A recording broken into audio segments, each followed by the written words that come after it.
I am interviewing Mr. Owen, engineer from American Pacific Engineering. How has the economy affected your career? Well, the economy has affected my career and my business over the years because of the slumps in public spending and private spending. And engineering is very dependent on relatively large sums of money in those sectors. What technology and or software applications do you use in your career? Well, we started out with slide rules, and then we graduated to calculators or handheld calculators, although we did use Fortran many times on large IBM machines.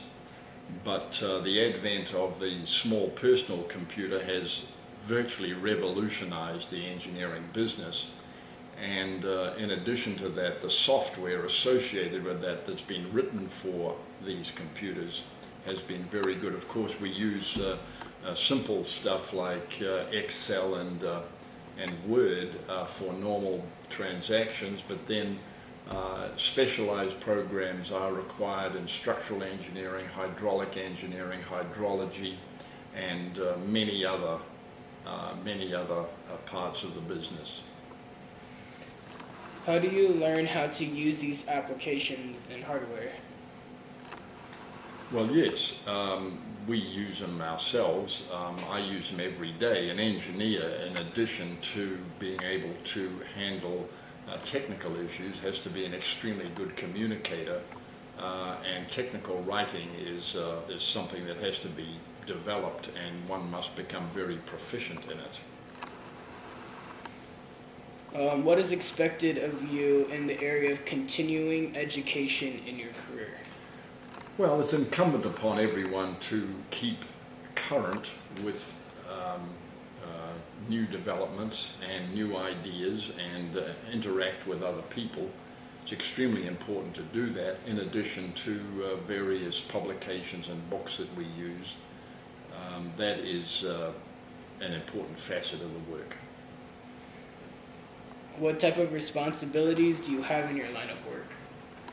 Well, an engineer is responsible for the work that he does, both professionally and legally, and also to the client, and it's an extremely difficult business to be in from that aspect of it. It's not a business to be taken lightly. It's not a profession to be taken lightly as a result of that. Are there any challenges you face as you work on projects? Well, unfortunately, the engineering business is fraught with that type of situation. It's very difficult to predict exactly how a project's going to proceed, mainly because perhaps lack of information during the formulation of the project, and other ground conditions change as the project proceeds. Clients may change their objectives, regulatory agencies may change their requirements. It's something that you have to work at constantly. How has your work affected your everyday life? Actually, that's a good one. Engineers are affected in the sense that they are very analytical, and they tend to be very precise in what they do, or they try to be very precise. This sometimes doesn't reflect well on family life. Sometimes engineers are hard to get along with. Not that I've experienced that, but I know that it does happen. What type of education is required to enter this career? Well, you'd have to have a Bachelor of Engineering degree to start out with. That would just be a start. You would have to become, if you want to become a professional engineer, you'd have to become registered with the state that you're working in. That requires 3 or 4 years of postgraduate study and work, and then you'd have to sit a 2-day examination, which is very rigorous. That's held by the state. you're licensed every year to do that, and but it's always desirable to get an advanced degree, say a master's degree or a PhD in some specialty in engineering. What should you have in your background for companies to look at you? Well, you need lots of experience. Engineers typically require lots of field experience to try and match their theoretical aspects of the work with the practical aspects. That takes many years to develop. So why did you choose this career? That is a very good question.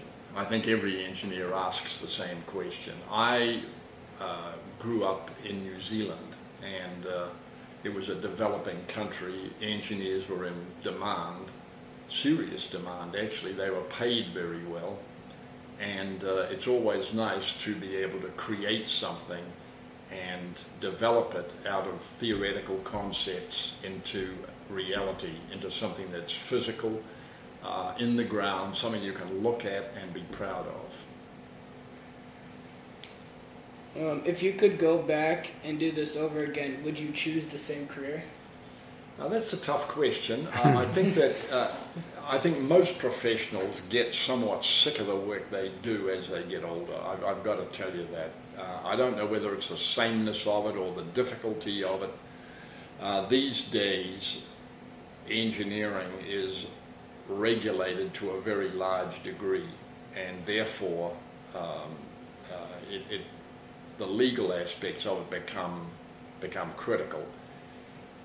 Yeah, I think I would do it again because I do enjoy it, but there are aspects of engineering which aren't so much enjoyable, especially procuring the work and sometimes executing it with difficult clients.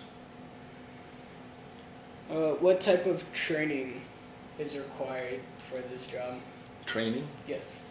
Well, after you'd get your degree, you'd have to go and work for a period of time under somebody who has responsible charge. Responsible charge is a legal definition of somebody who is responsible for the overall execution of the work and construction, if it involves construction. And therefore you would want to work under someone like that so that you're more or less supervised for a period of time before you can get registered.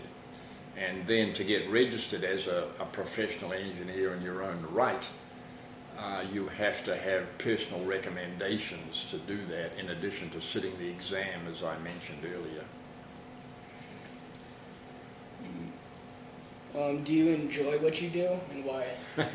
Oh yes, it's an enjoyable thing to do when you get a lot of satisfaction out of it, especially determining what is the correct solution to a problem, which isn't immediately obvious sometimes. If you're building something, constructing something, or in fact doing a study, preparing a study for